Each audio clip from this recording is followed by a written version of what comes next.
First of all, Africa stands, as you know, at a pivotal moment in its development trajectory, in its development journey. As the continent with the youngest population in the world, Africa certainly has the potential to leverage renewable energy and not just as a source of power, but as a foundation for socioeconomic transformation. And we were just talking, I just heard, Ahuna, talking about youth engagement, youth empowerment, youth entrepreneurship. Here is an opportunity for the young ones in green energy. Well, despite all these resources that we have, today, you know very well that 600 million people in sub-Saharan Africa still lack access to electricity, and 900 million are without clean cooking solutions. This energy gap is holding back economic growth, healthcare, and educational outcomes across the entire continent. And Africa possesses an estimated 40% of the world's renewable energy potential. While we have all these challenges, shortages, but, we're sitting, on wealth, 40% of the world's renewable energy potential. And yet it contributes less than 3% to global electricity generation. The continent is also blessed with abundant natural resources, including, as you know, solar, wind, hydropower, and geothermal energy. However, despite these vast resources, Africa remains one of the least electrified regions globally, with 43% of its population still without access to electricity as of 2023. In this context, renewable energy presents not only a path to sustainable development, but also an opportunity for Africa to leapfrog and develop more sustainable energy systems.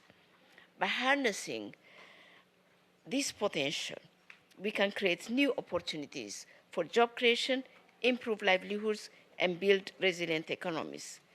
The African Union heads of state, as you know, have adopted the African Single Electricity Market, the AFSCM, and the Continental Power System Master Plan, the CPMP, as flagship projects under Agenda 2063. These initiatives are key to achieving the moonshots of the second 10-year implementation plan, including Moonshot 1 for every African nation to attain middle income status by 2033, and Moonshot 2 for Africa to become more integrated and connected. Ladies and gentlemen, it is projected that the African Single Electricity Market and the CMP, intra-African electricity trade, could grow from 2% today, listen to that, 2% today to 10% by 2030, leading to an estimated of US dollars 136 billion in annual trade by 2040 due to efficient cross-border electricity trade.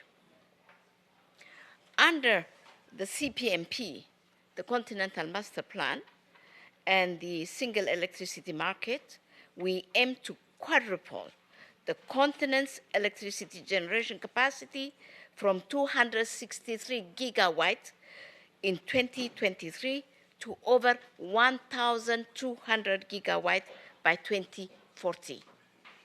1,200 gigawatt by 2040, if we want all African countries to be middle-income countries.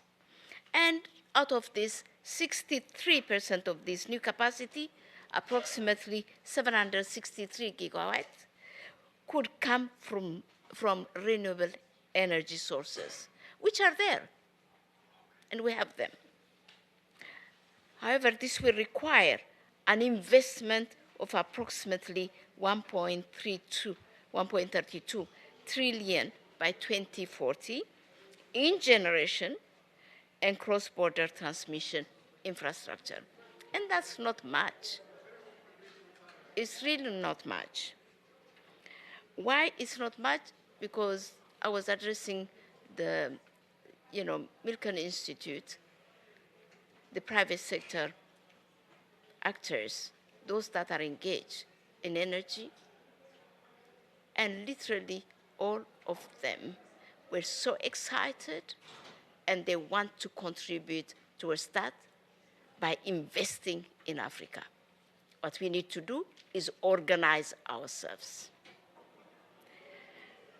Regional renewable energy markets, we are working with the Southern African Power Pool, the SAP.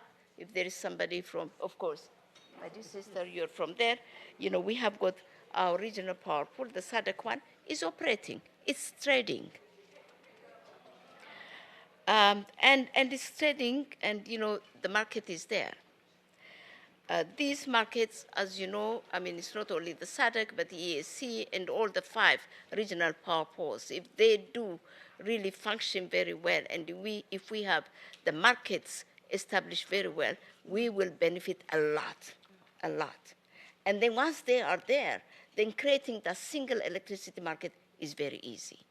We will not only provide electricity to Africa, we will export electricity to the rest of the world. And this is wealth we are sitting on. And what we are doing in our NEPAD is really looking at, we just completed our continental power master plan. We are now translating this into investable, bankable projects.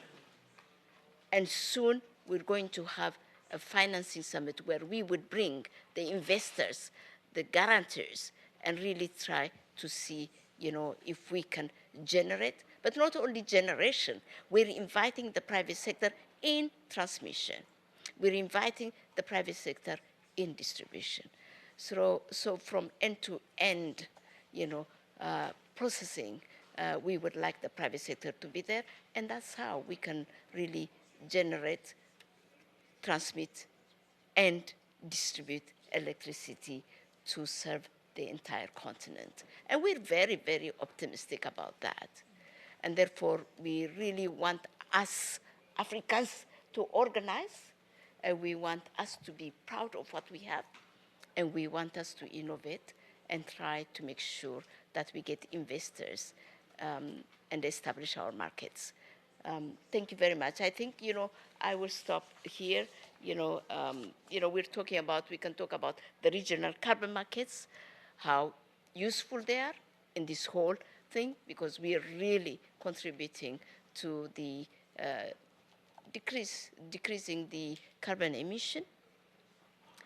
Green energy is very vital, and we need that carbon market also to work, and we need financing. And now we have to really work on financing, getting the carbon finance to work for Africa. So I think, it's that what we want to do. We have got all these panels that are there, and if we can talk on how to realize this dream of ours, it's no more a dream. This is really a desire, but, a determined, intentional desire. And we have the plan ready, and we are ready to make it happen.